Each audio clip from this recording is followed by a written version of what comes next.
Kia ora, welcome to another episode of 30 Minutes with DailyStraits.com. Our guest today is Bridgette Jackson, the founder of Equal Exes, a divorce service based out of Auckland, New Zealand. She started her business online in November 2018 following a personal experience of having navigated her own divorce. Besides being an entrepreneur, Bridgette is also a qualified lawyer and is now a divorce and settlement strategist, a CDC certified divorce separation coach with a postgraduate in dispute resolution qualification. And on top of that, she's also a certified mediator. So today we're going to talk to Bridgette on why she decided to start such a service and all things related to her consultancy business. Hi, Bridgette. Thank you for joining us today. Thank you so much for the privilege of chatting to you today. I'm really excited. Awesome. Great. So let's dive right into the question. In a nutshell, you're pretty famous in New Zealand because when Oh, we really? when we Googled you, there were a lot of articles. So basically, Equal Access is only 3 years old, give and take. So how did it get its start? Well, I went through a high conflict divorce myself that took 5 years to settle, cost me $500,000. And on top of that, the emotional toll was huge. I've got 4 children as well. And I thought there's got to be a better way of doing this and a more positive way. And I thought with my background, with being a qualified lawyer, being an entrepreneur and having a dispute resolution qualification, and being passionate about this area, I thought I'm going to start a business and I'm going to call it Equal Exes because I believe there needs to be fairness and there needs to be fairness for partners as they go through the process. So $500,000, was that the lawyer's fees? That would have been the lawyer's fees and the forensic accountant. Yes, absolutely, which is a huge amount of money, which I should have, could just poured it down the toilet, basically. It's just not necessary. It's not appropriate to be spending that amount of money on a divorce. On one divorce, it really isn't. So could I just take you back a bit? So you were already a lawyer before your divorce? Yes, I've always been an entrepreneur. My ex-husband and I had a big business in Australia, actually, called Castle Hampers. We competed against Crisco and had a couple of hundred staff. So we had a big business in our 20s and sold that.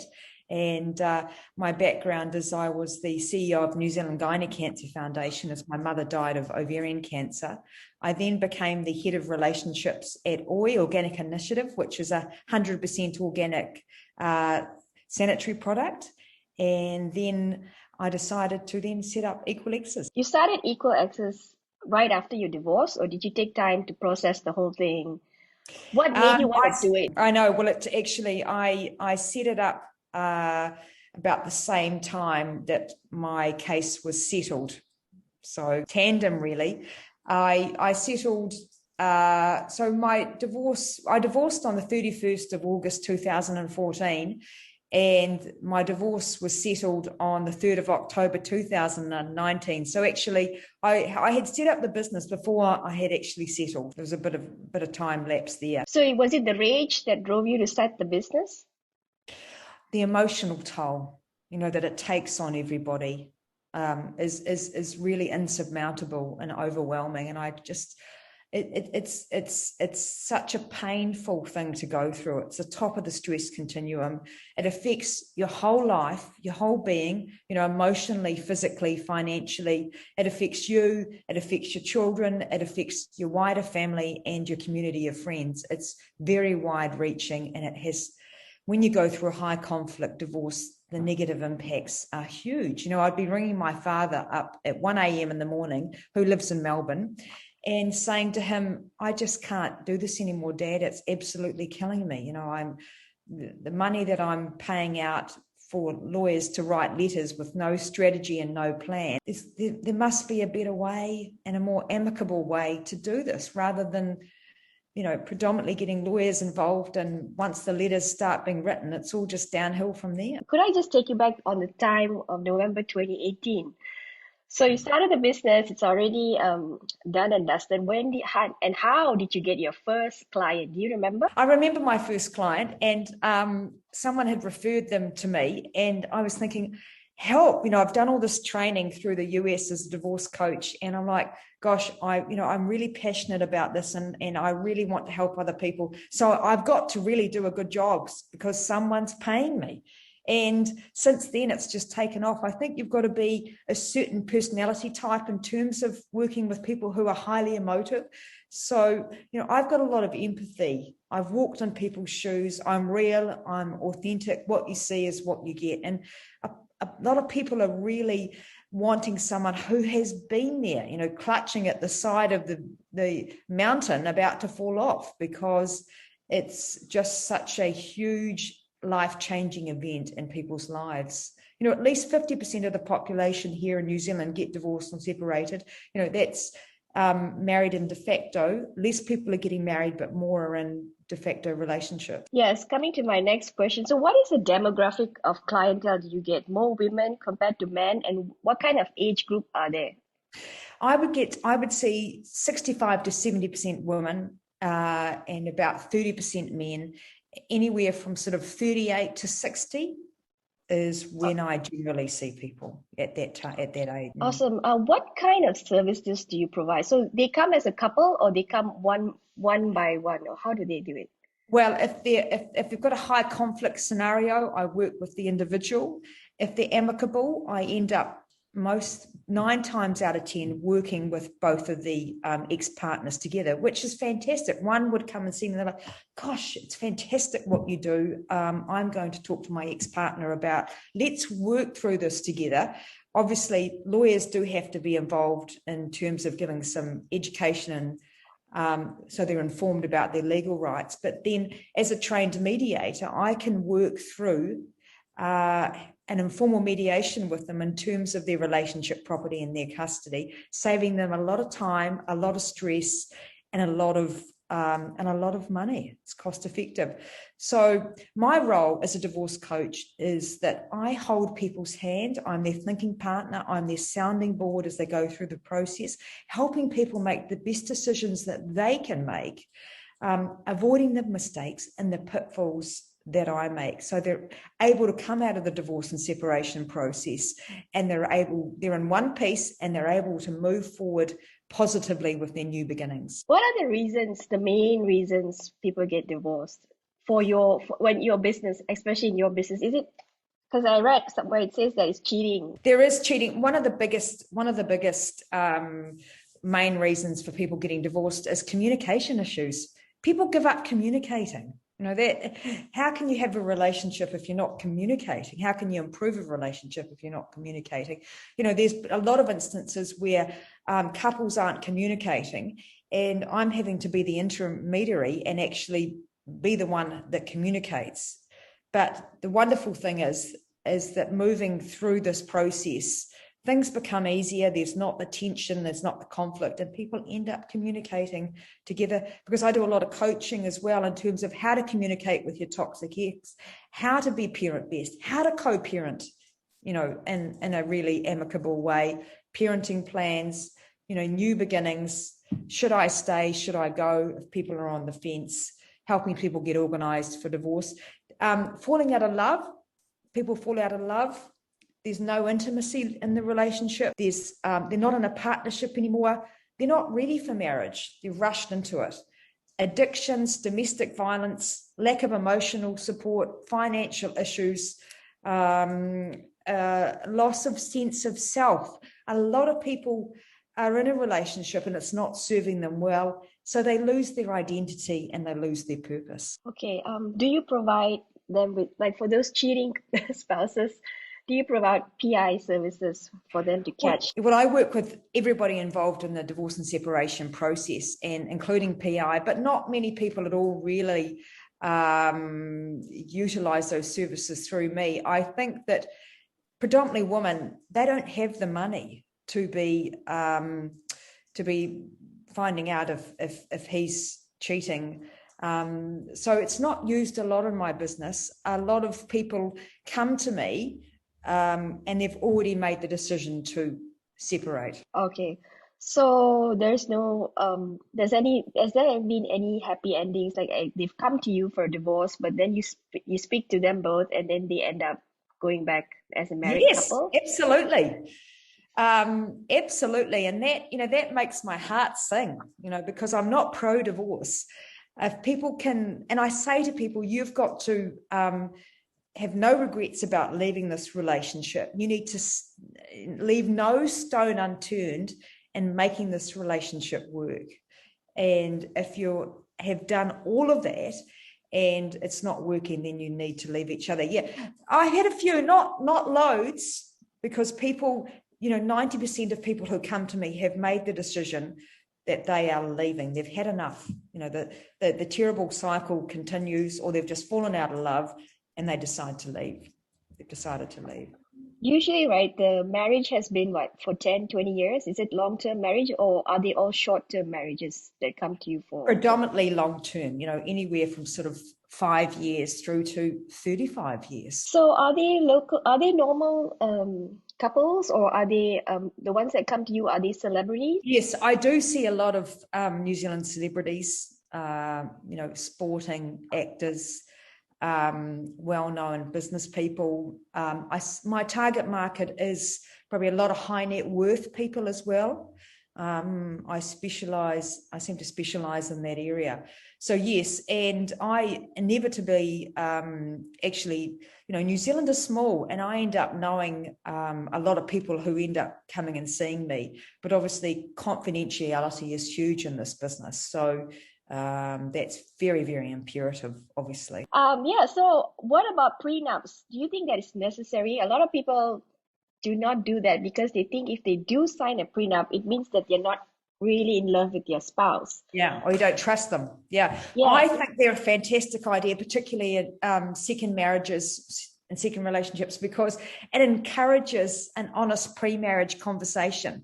We all have to have those. People should be having those conversations before they get into a marriage, a de facto relationship with someone. And what's your attitude to money? Are you a saver and or a spender? And what's your financial style? All of those different areas in life. What do you like as a parent? Do you want children? All of those areas in life, I think, need to be discussed, and absolutely having a prenup is a safeguard for both parties. It also ensures fairness and sharing assets and separating. It defines what actually is separate property, individual to you both, versus the shared marital assets. It makes a divorce less complicated down the track, and protects you from debt, and protects your children and your business. So I really think, at the very least, people need to have these difficult conversations about how is our life going to work moving forward, and just in case, have the conversation about what would it be like if we end up getting divorced? How will that look like? Actually work through that before potentially that happening in the future. All right, but what do you say for people who say, oh, if you do that, you're not really in love? Well, I think, every scenario is different, but I've been married once, and I would love to get married again in the future. And I certainly would have a prenup in place.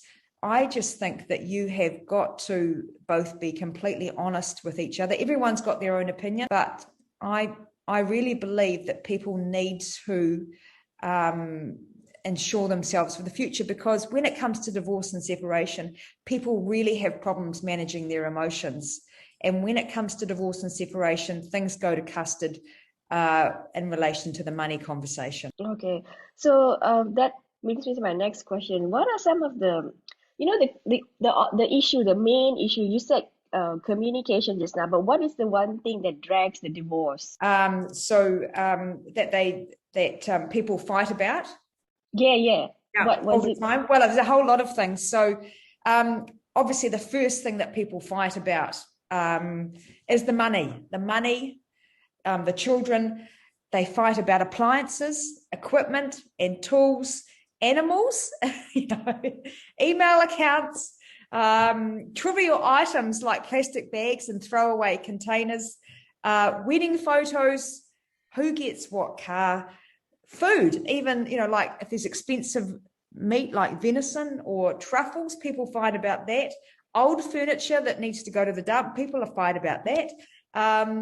If something obviously is another spouse's item, so for example, someone's framed diploma or qualification, they fight about that, and they fight about friends too. So yeah. Okay, I'll just take you back a bit. Why email accounts? That's a bit Well, because they may have had a shared email account, might be Sue and Jack, whoever at gmail.com. And they, or it might be the so-and-so family at gmail.com. It's incredible. Old vases, people are multi-millions of dollars, and they're fighting over, an old jug or something. It's incredible. Absolutely incredible. and friends, they don't want some people to talk to their friends after they're That's divorced. right. Well, if they've got a group of friends, who's going to be friends with who? Who's going to take whose side? She's more my friend than yours. It's really interesting. It's incredible. The emotions and the behaviors and the actions that comes from being in a process that is highly stressful for people. People change in funny ways, not funny haha, but people can become really strange. Right? Okay, so let's talk about your business. This is a very intelligent business, I think, and one that has got low cost barrier. There's no like a barrier of entry. So if I could take you back to 2018, right? What was your initial investment for this business? I probably initially had put in probably $250,000 To the business? To this business? Mm-hmm. Yeah. Oh, I would have thought it would have been much cheaper. Like, what was the expenditure for? Was it for advertisements?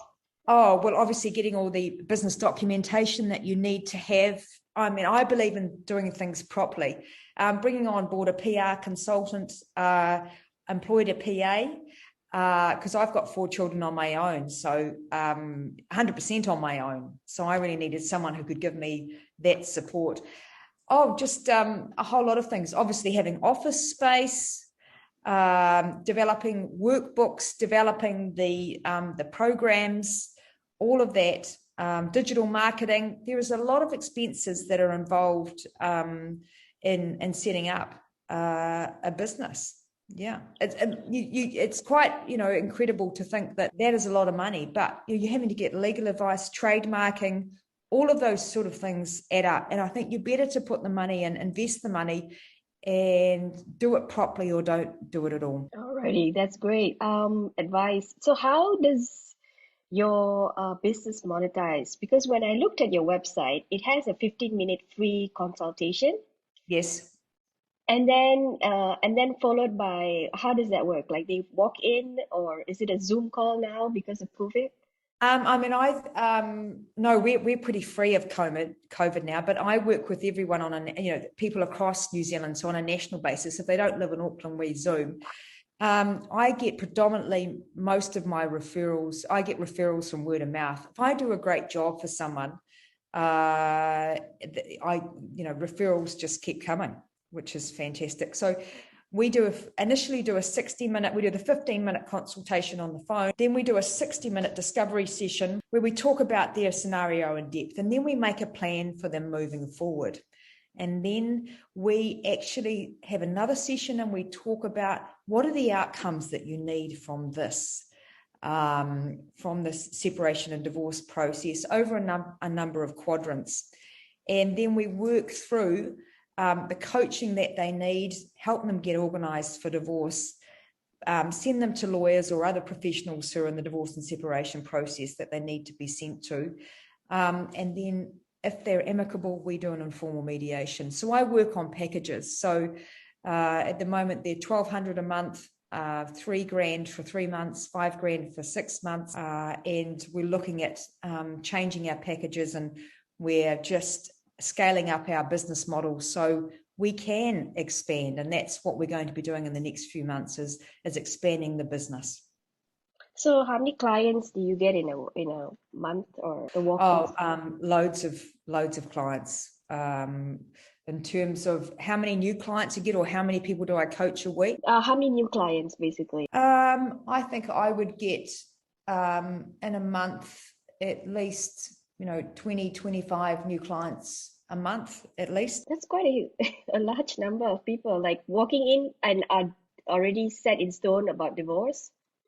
Yeah, well, I mean, there are people so inquiries, there'd be people who are referred to me. Let's say it's, 15, 20 a month. Not everyone is going to sign up with you in the first instance. People are like rubber bands. They might come back to you in 6 months or a year's time. So there's a good conversion rate there.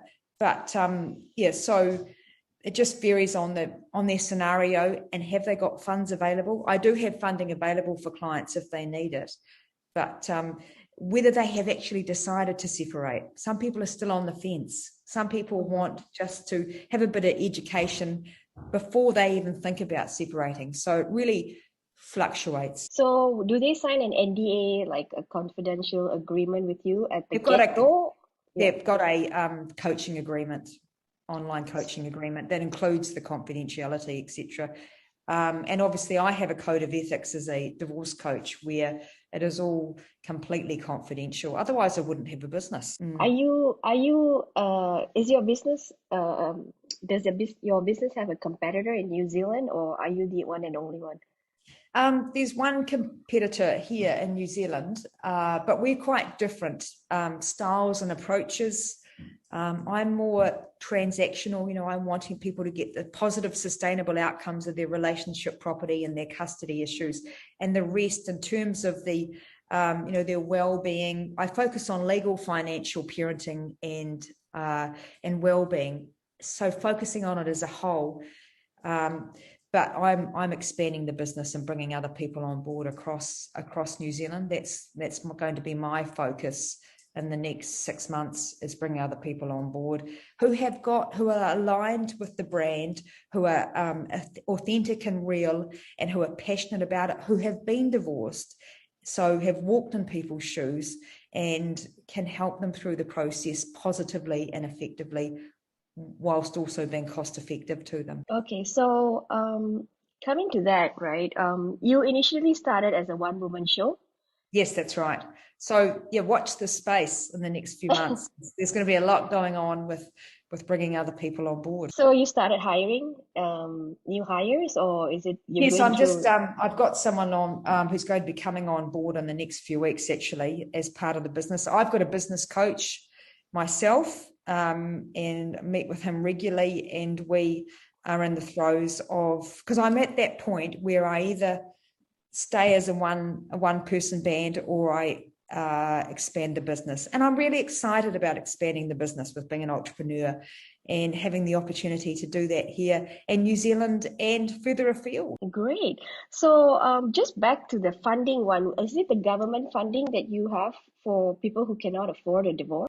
Government funding? No, there's not. But that's a really good point. I mean, that's something that needs to be lobbied with the government. In terms of that, because a lot of women that I see haven't managed the finances, aren't financially literate, and usually it's the partner that's been working, controls all the money, and when it comes to divorce, there's been hidden assets, and the cases are dragged out, and the women are left high and dry and can't fight their cases, so they give up or just take minimal of what they're offered in terms of their settlements. So what did you mean when you said you have funding? Is it your own funding? I work with external provider who can offer funding for clients for the divorce coaching, and they charge them a very small interest rate. So it's a loan. Okay, great. I work with litigation. Right. I work with litigation funders as well, but they're dealing with the millions and millions of dollars of cases, and they take rather large chunks of someone's settlement, percentage of someone's potential settlement.